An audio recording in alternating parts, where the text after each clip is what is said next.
करते हैं तो जाहिर है कि हमें, जिसका जिक्र अभी गोयल साहब ने किया था कि ब्रज कला केंद्र का ये मुशायरा, कवि सम्मेलन इस्लामिक सेंटर में क्यों होता है, तो उसका जवाब हमको उदय प्रताप सिंह साहब की इन दो पंक्तियों से मिल जाता है, जो बहुत मशहूर हैं, इतनी मशहूर हैं कि दुनिया भर में जो शेर सबसे ज्यादा कोट किए जाते हैं, सबसे ज्यादा संचालक जिन्हें पढ़ते हैं, उसमें उदय प्रताप सिंह साहब का वो शेर है जिसको ब्रज कला केंद्र आगे बढ़ा रहा है। शेर ये है कि न तेरा है न मेरा है, ये हिंदुस्तान सबका है, नहीं समझी गई ये बात तो नुकसान सबका है। तो ये है ब्रज कला केंद्र का उद्देश्य, जो हमारे तमाम लोग यहाँ बैठे हैं, अल्लाह इनको सलामत रखे। सम्मेलन और मुशायरे के अध्यक्ष आदरणीय उदय प्रताप सिंह साहब, जो हमारे लिए सिर्फ एक कवि या एक राजनेता के तौर पर नहीं, बल्कि हम सबके संरक्षक के तौर पर और हमारे एक बुजुर्ग के तौर पर हमारे सामने रहते हैं। मोहतरम विष्णु प्रताप गोयल साहब जो कन्वीनर हैं इस खूबसूरत आयोजन के, कहकशां त्यागी साहिबा जो कोऑर्डिनेट करती हैं इस मुशायरे को, और तमाम वो लोग जो ब्रज कला केंद्र से किसी ना किसी हवाले से जुड़े हैं, मैं सबका नाम लूंगा तो उसमें काफ़ी वक्त चला जाएगा। जब कोई ऐसा मौका होता है कि किसी एक महफिल में ज़्यादा बड़ी शख्सियतें मौजूद होती हैं, तो मैं सिर्फ एक शेर से काम चला लेता हूँ। शेर ये है कि मैं किसका नाम पुकारूं, मैं किसका नाम न लूं, मैं किसका नाम पुकारूं, मैं किसका नाम न लूं, यहाँ तो बज़्म में जो भी है क़यामत है। तो आप सब लोग अपने आप में एक संस्थान की हैसियत रखते हैं, एक इदारे की हैसियत रखते हैं। मैं आप सबका स्वागत करता हूँ। जब हम ब्रज कला केंद्र का जिक्र करते हैं तो ब्रज का वो पूरा इलाका, ब्रज भाषा और ब्रजवासी, ये सब हमारी आंखों के सामने दौड़ने लगते हैं। और जब कला की बात होती है तो कला से हमारी संस्कृति, हमारी भाषाएं, हमारी तहजीब, ये सब जुड़ी होती है। तो जब एक ख़ास इलाका और एक ख़ास ज़बान जो खालिस हिंदुस्तानी ज़बान है, और उस ज़बान से मुताल्लिक जो दूसरी ज़बानें हैं, उनका कोई जश्न या उत्सव या कोई कला का प्रदर्शन होता है, तो फिर वो ब्रज कला केंद्र बन जाता है। मोहतरम श्री गोयल साहब ने जिस तरह जिक्र किया कि जो ब्रज सेंटर बन रहा है, वो जाहिर है कि अपने आप में एक देखने की चीज़ होगी। और मैं तो ये कहूँगा कि जब आप उसको देखेंगे या उसके अंदर जो भी तैयारियां चल रही हैं, जब वो मुकम्मल होगा, तो हमें ऐसा महसूस होगा कि हिंदुस्तान में सिर्फ एक नहीं बल्कि दो ताजमहल हैं, और एक ताजमहल ब्रज कला केंद्र का वो सेंटर होगा जो बनाया जा रहा है। बहरहाल वक्त चूँकि लिमिटेड है, लेकिन हमें उम्मीद है कि हम ख़ास इस वक्त में इस मुशायरे को ख़त्म कर लेंगे। हमारे तमाम शोरा वो हैं कि जो सिर्फ हिंदुस्तान या भारत ही नहीं या उपमहाद्वीप ही नहीं, बल्कि पूरी दुनिया में जहाँ जहाँ साहित्य, अदब और शायरी की बात होती है, ये सब लोग वहाँ का सफ़र कर चुके हैं। और आप लोग इनके पासपोर्ट देखिए तो इनके पासपोर्ट बाहर की वीज़ा से भरे हुए मिलेंगे। तो ये तमाम वो लोग हैं कि जो अंतर्राष्ट्रीय स्तर पर ख्याति प्राप्त हैं। मैं उन तमाम शायरों का भी स्वागत करता हूँ। जब हम आदरणीय उदय प्रताप सिंह साहब की अध्यक्षता में, उनकी सदारत में कोई मुशायरा करते हैं, बड़ी खूबसूरत फहरिस्त है। मैं फहरिस्त पर एक नज़र डाल रहा हूँ तो सब मुझे अपने आप में एक इदारा, एक संस्था, एक केंद्र नज़र आ रहे हैं। लेकिन जाहिर है कि जब किसी ना किसी को तो आगाज़ करना ही होता है मुशायरे का, तो मैं समझता हूँ कि जब हम अपनी महफिलों का आगाज़ और प्रारंभ ये दीपक जलाकर करते हैं, तो हमारे पास भी जो एक चिराग है जिसे हम जलाते हैं, रोशन करते हैं, तो उससे हम अपनी अदबी महफिल का आगाज़ कर सकते हैं। इसलिए कि मेरी नज़र एक ऐसे शख्स पर पहुँच रही है जो सिर्फ नाम से चिराग नहीं है, बल्कि उसकी कविता, उसका विचार, उसकी व्यक्तित्व, उसकी शख्सियत, सब कुछ रोशन है, उजाला है उसके यहाँ पर। बहुत ही प्रसिद्ध कवि, हास्य व्यंग्यकार, लेखक और अभिनेता। अच्छा, अजहर इकबाल साहब तशरीफ ले आए हैं, तो हम चाहते हैं इनको हाथ के हाथ ही हम वो भी पहना दें। स्वागत करते हैं उनका, तशरीफ रखें। से करूँगा। बहुत शानदार ये कार्यक्रम होता है और शुरू से कुछ ऐसा माहौल बन गया। आज मांगने सब जाते हैं लेकिन राधा रानी से प्रेम कोई नहीं करता। तो गोयल साहब, मुझे एक कथानक याद आ गया, 2-3 मिनट में लूंगा बस केवल। सूरदास जी के एक चाकर थे, उनके साथ रहते थे, कहीं जाते थे तो साथ ले जाते थे, कंधे पर हाथ रखकर सूर जी उनके पीछे पीछे चले जाते थे। थोड़े मुंह लगे थे, तो एक दिन उन्होंने सूरदास जी से पूछा कि बाबा, जा दौर में सबसे अच्छा कवि कौन? तो सूरदास जी बोले, हो ही हो, मैं ही हूं। तो बोले, हम तो सुने तुलसियों हैं। अब सूरदास जी ने जो जवाब दिया, गोयल साहब आपकी बात को पूर्ण करता हूं, बोले हम तो सुने तुलसियों हैं। तो सूर बोले, वो तो भक्त हैं, कवि को तो प्रेमी होना चाहिए। तो कवि खालिस प्रेमी होता है, इसके अतिरिक्त कुछ नहीं होता। और ये कार्यक्रम बहुत गरिमामय कार्यक्रम है, जो मैं रोज मंच पर करता हूँ, वो आज यहाँ नहीं करूंगा। आज एक अलग नज्म सुनाने की इजाजत चाहता हूँ मंच से। जी, स्वागत स्वागत। पहली बार किसी मंच से पढ़ रहा हूँ, मुझे लगता है कि इससे बढ़िया श्रोता इस नज्म के लिए नहीं हो सकते। शुरू करता हूँ, बस इसका, भाटी साहब बैठे हैं, इसका तंज पकड़ लेना कि सभी की आंख में अंगार बोए जा चुके हैं। वाह। मैं बहुत छोटा काव्य पाठ करने जा रहा हूँ, बस इसे बड़ा बना देना आप लोग। सभी की आंख में अंगार बोए जा चुके हैं, वाह। सभी की बोलियों में खार बोए जा चुके हैं। क्या कहने हैं, वाह वाह वाह वाह। सभी की आंख में अंगार बोए जा चुके हैं, सभी की बोलियों में खार बोए जा चुके हैं, सभी की मुट्ठियां भिजने लगी हैं, लकीरें बेसबब खींचने लगी हैं, सभी के दांत अब पिसने लगे हैं, पुराने जख्म फिर रिसने लगे हैं। क्या कहने भाई, वाह। सभी के दांत अब पिसने लगे हैं, पुराने जख्म फिर रिसने लगे हैं। ये जलवा भी सियासत कर चुकी है, हर एक दिल में शिकायत भर चुकी है। सुना है आदमियत डर रही है, मुबारक हो मोहब्बत मर रही है। क्या कहने भाई, वाह वाह वाह वाह वाह वाह, बहुत अच्छा। सुना है आदमियत डर रही है, क्या कहने, क्या मुबारक हो मोहब्बत मर रही है। और इशारे में समझ लीजिएगा जो कुछ हमें बताया जा रहा है, टीवी चैनल जो हमें बता रहे हैं और हम क्या उनसे हासिल कर रहे हैं कि मुबारक हो मोहब्बत मर रही है।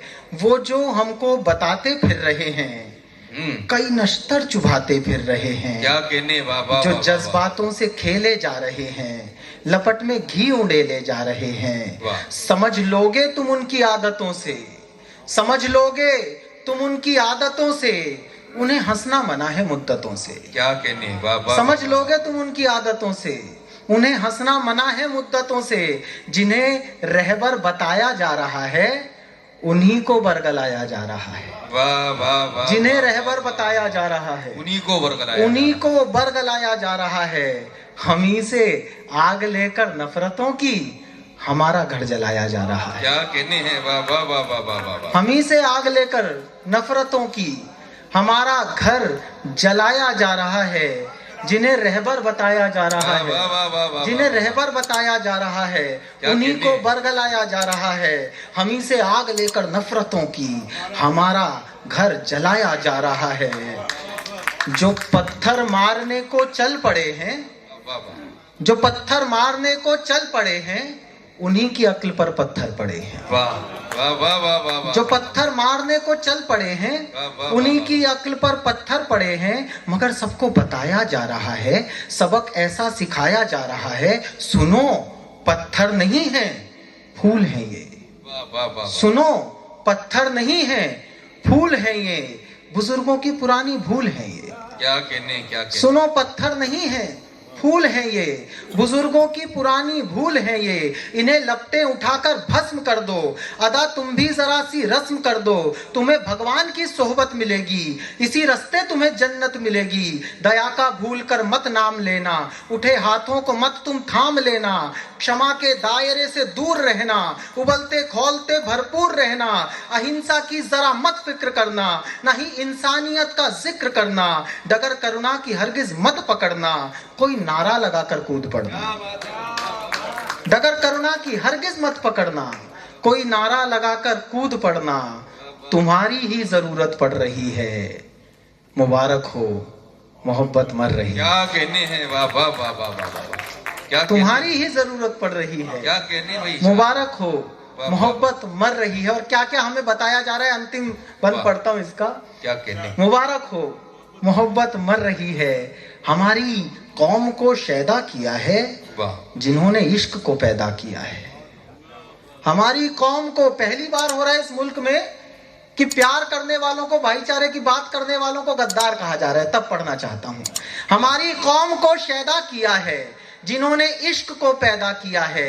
जमाने से यही बस कर रहे थे, चमन में खुशबुएं ही भर रहे थे, पराए आंसुओं से भीगते थे, पराई हर हंसी पर रीझते थे, सभी की पीर में शामिल रहे थे, वो सब विश्वास के काबिल रहे थे। ना ऐसा दौर अब आगे रहेगा, चमन कुछ और अब आगे रहेगा, जमाने को नई हम सोच देंगे, चमन से खुशबुओं को नोच देंगे। क्या कहने है, वाह वाह वाह। जमाने को नई हम सोच देंगे, चमन से खुशबुओं को नोच देंगे। जहर के बीज फलने लग गए हैं, सुनो त्योहार जलने लग गए। जहर के बीज फलने लग गए हैं, सुनो त्योहार जलने लग गए हैं, सभी सांचे में ढलने लग गए हैं, बिना मतलब उबलने लग गए हैं। सभी सांचे में ढलने लग गए हैं, बिना मतलब उबलने लग गए हैं, हर एक पोखर में कीचड़ भर रही है। वाह, मुबारक हो मोहब्बत। क्या कहने, क्या कहने, क्या कहने। और पढ़ दो भाई, बड़ी खूबसूरत कविता थी, लेकिन मैं चाहता हूं कि सदन का एक एक सदस्य जोरदार गड़गड़ाहट से इस कविता का स्वागत करें। बहुत अच्छी कविता, बहुत शुक्रिया। वाह वाह वाह। कि शुरू में ये कह दिया कि किसी ने पैसे नहीं पूछे, और यहाँ तक हम लोगों ने बर्दाश्त भी किया, फिर ये भी बता दिया कि है भी नहीं, आज तालियों से ही काम चलाना पड़ेगा। तो मेरी आवाज़ नहीं निकल रही, इसीलिए कोशिश कर रहा हूँ थोड़ी सी। क्या है कि आजकल इंटरनेट का ज़माना आ गया है, इंटरनेट पर हर माँ बाप की एक ही समस्या, और अगर आपकी भी ये समस्या हो तो व्यंग्य को पकड़ लीजिएगा। हर माँ बाप की एक ही समस्या है, 24 घंटे एक ही टेंशन में रहते हैं कि बेटा डाउनलोड क्या कर रहा है और बेटी अपलोड क्या कर रही है। वाह। इस परिस्थिति में बहुत मुश्किल हो गया है हंसना। हंसने की कोशिश करते हैं तो इधर उधर देखना पड़ता है, और फिर बता दिया जाता है इस विषय पर मत हंसो, उस विषय पर मत हंसो। किसी और के बारे में लिखो तो ये गालियां देने लगते हैं कि तुम्हें शर्म नहीं आती, उनके धर्म के लिए लिख रहे हो, अपने धर्म के लिए लिख कर दिखाओ। अपने बारे में लिख लो तो शर्म नहीं आती, अपने लिए लिख रहे हो। तो कुल मिला के हंसना एक शर्मनाक काम हो गया है। मैं शर्मनाक काम करने की कोशिश करता हूँ। जिस कविता के लिए सामने से आदेश आया वही कविता सुना देता हूँ। शुद्ध हास्य की कविता है, कोई दिमाग मत लगाना, कोई धर्म मजहब इसमें नहीं है। सिर्फ दो मजहब है इस दुनिया में, एक स्त्री और एक पुरुष। बताया गया है कि मंच, ये यहाँ से वुमेन एम्पावरमेंट की शुरुआत हुई थी, मंच को देखकर दिखाई दे रहा है। ये व्यंग्य नहीं है, ये वुमेन एम्पावरमेंट की सफलता है कि ये सब मजदूरी कर रहे हैं, महिलाओं से मेहनत नहीं करवाई जा रही है, तो इसलिए वुमेन एम्पावरमेंट हो चुका है। कविता सुनाता हूँ। जब लड़का नया नया कॉलेज में प्रवेश करता है तो वो ढूंढता है उस एक चेहरे को जिसे देखकर उसे कॉलेज के 4 साल काटने होते हैं। और जब लड़की कॉलेज में प्रवेश करती है तो वो ढूंढती है उस स्कूटर वाले भैया को जो एक उम्मीद में 4 साल तक उसे घर से कॉलेज लेकर जाएगा, कॉलेज से घर लेकर आएगा। लड़कियां बहुत स्मार्ट होती हैं, ना तो लड़के का प्रपोजल एक्सेप्ट करती ना रिजेक्ट करती, पेंडुलम की तरह लटकाए रखती है। जैसे टास्क शो में टास्क दिए जाते हैं ऐसे टास्क देती रहती हैं। ऐसा कर लोगे तो मान जाऊंगी, ये कर लोगे तो पापा से बात कर लूंगी, ऐसा कर लोगे तो शादी कर लूंगी। अब वो क्या क्या टास्क देती है, एक कथा कविता है, आप तक पहुंचाने की कोशिश करता हूँ। आदरणीय उदय प्रताप जी यहाँ बैठे हैं, पहली बार उनके सामने हास्य पढ़ने का दुस्साहस कर रहा हूँ, क्षमा के साथ। कि कन्या एक कुंवारी थी, छू लो तो चिंगारी थी, वैसे तेज कटारी थी लेकिन मन की प्यारी थी। सखियों से बतियाती थी, शोहदों से घबराती थी, मुझसे कुछ शर्माती थी, बस से कॉलेज आती थी। अंतर्मन डिस्क्लोज किया, एक दिन उसे प्रपोज किया, पहले वो नाराज हुई, तबीयत सी नासाज हुई, फिर बोली ये ठीक नहीं, अपनी ऐसी लीक नहीं, लिखने पढ़ने के दिन है, आगे बढ़ने के दिन है, ये बातें फिर कर लेंगे, इश्क मोहब्बत पढ़ लेंगे, अभी न मन को हीट करो, एमए तो कंप्लीट करो। वाह, क्या बात। सीधे 4 साल के लिए लटकाया। अभी न मन को हीट करो, एमए तो कंप्लीट करो। उसने यूं रिस्पॉन्ड किया, प्रपोजल पोस्टपोन्ड किया। हमसे हिम्मत नहीं हरी, मन में ऊर्जा नहीं भरी। रात रात भर पढ़ पढ़ के, नई इबारत गढ़ गढ़ के, ऐसा सबको शौक दिया, मैंने कॉलेज टॉप किया। वाह, क्या कहने। आप लोग तालियां बिल्कुल भी नहीं बजा रहे हो। वाह। ये लड़का जो बेचारा इश्क में पड़ा हुआ है, कहीं भी फेल हो सकता है, और जहां फेल हो गया वहीं बैठ जाएगा, इसलिए थोड़ी ताली वाली बजाते रहना। ऐसा सबको शौक दिया, मैंने कॉलेज टॉप किया। अब तो मूड सुहाना था, अब उसने मन जाना था, लेकिन राग पुराना था। फिर एक नया बहाना था। अब क्या क्या बहाने आते हैं, लेकिन राग पुराना था। फिर एक नया बहाना था, जॉब करो कोई ढंग की, फिर स्टेटस की नौटंकी। कभी कास्ट का पेच फंसा, कभी बात को नहीं जचा। थक कर रोज झमेले में, नौचंदी के मेले में। एक दिन जी कैड़ा करके कहा उसे यूं जा करके, जो कह दोगी कर लूंगा। कहो हिमालय चढ़ लूंगा, लेकिन क्लियर बात करो, ऐसे ना जज्बात हरो। या तो अब तुम हाँ कर दो, या फिर साफ मना कर दो। वाह, क्या बात है। वाह। कन्या को लगा आसामी हाथ से जा रही है, वाह। तो गोयल साहब उसने ब्रह्मास्त्र चलाया। या तो अब तुम हाँ कर दो, या फिर साफ मना कर दो। सुनकर कन्या मौन हुई, हर चालाकी गौण हुई। तभी नया छल कर लाई, आंख में आंसू भर लाई। तभी नया छल कर लाई, आंख में आंसू भर लाई। हिम्मत को कर ढेर गई, प्रण पर आंसू फेर गई। वाह। पुनः प्रपोजल बीट हुआ, नखरा नया रिपीट हुआ। थोड़ा सा तो वेट करो, पहले पतला पेट करो। ज्वाइन कोई जिम कर लो, तोंद जरा सी डिम कर लो। खुशबू से खिल जाऊंगी, मैं तुमको मिल जाऊंगी। वाह वाह वाह वाह वाह वाह। 3 साल का वादा कर, निज क्षमता से ज्यादा कर। हीरो जैसी बॉडी से, डैशिंग वाले रोडी से। बेहतर फिजिक बनाना लूं, 6 पैक बनाना लूं। सूरत नहीं दिखाऊंगा, तुझको नहीं सताऊंगा। रात रात भर श्रम करके, खाना पीना कम करके, रूखी सूखी खा करके, सरपट दौड़ लगा करके, सोने सी काया कर ली। फिर मन में ऊर्जा भर ली, उसे ढूंढने निकल पड़ा, किंतु प्रेम में खलल पड़ा। चुन्नी बांध कुछल्ले में, किसी और के छल्ले में। वाह, क्या बात है। वाह वाह वाह। चुन्नी बांध कुछल्ले में, किसी और के छल्ले में। वो जूही की कली गई, किसी और की गली गई। शादी करके चली गई, हाय रे किस्मत छली गई। थका थका हारा हारा, मैं बदकिस्मत बेचारा। पल में दुनिया घूम लिया, हर फंदे पर लूम लिया। कभी मिली तो पूछूंगा, अपने आंसू पोंछूंगा। क्यों मेरा दिल तोड़ गई, प्यार जता कर छोड़ गई। वाह वाह वाह वाह वाह। कुछ दिन बाद दिखाई दी, कुछ दिन बाद दिखाई दी, मिलती जरूर है। वाह। कुछ दिन बाद, यहाँ से एंटी क्लाइमैक्स हो रही है कविता, और अभी ये जितने लोग मेरे सामने बैठे हैं, आप सबका वर्तमान अब इस कविता में शुरू हो रहा है। कुछ दिन बाद दिखाई दी, वो आवाज सुनाई दी। छोड़ा था नौचंदी में, पाई सब्जी मंडी में। प्रैक्टिकल कर रहा हूं कविता को। छोड़ा था नौचंदी में, पाई सब्जी मंडी में। कैसा घूमा लूप सुनो, उसका अनुपम रूप सुनो। वो जो एक छरहरी थी, कंचन देह सुनहरी थी। अब 2 की महतारी थी, तीजे की तैयारी थी। वाह। बिखरे बिखरे बाल हुए, फूले फूले गाल हुए। इन बेढंगे हालों ने, दिल के फूटे छालों ने। सपनों में विष घोला था, एक हाथ में झोला था, एक हाथ में मूली थी, खुद भी फूली फूली थी। वाह वाह वाह वाह वाह।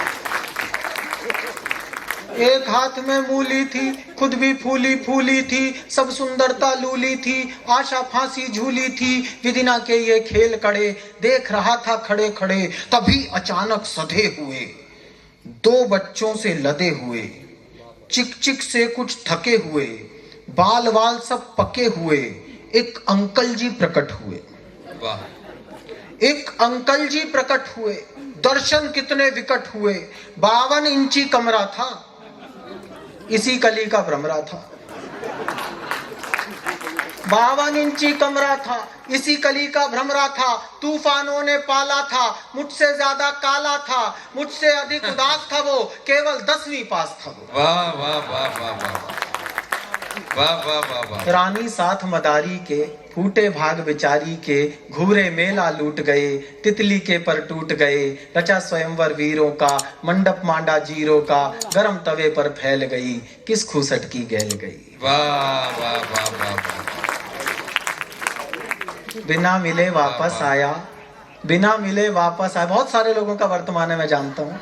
बिना मिले वापस आया, बहुत दिनों तक पछताया, अब भी अक्सर रातों में, कुछ गहरे जज्बातों में, पिछली यादें ढोता हूँ, सबसे छुप कर रोता हूँ, मुझ में क्या कम था ईश्वर, किस्मत में गम था ईश्वर, अब भी आंसू बहते हैं, भाग्य इसी को कहते हैं। वाह।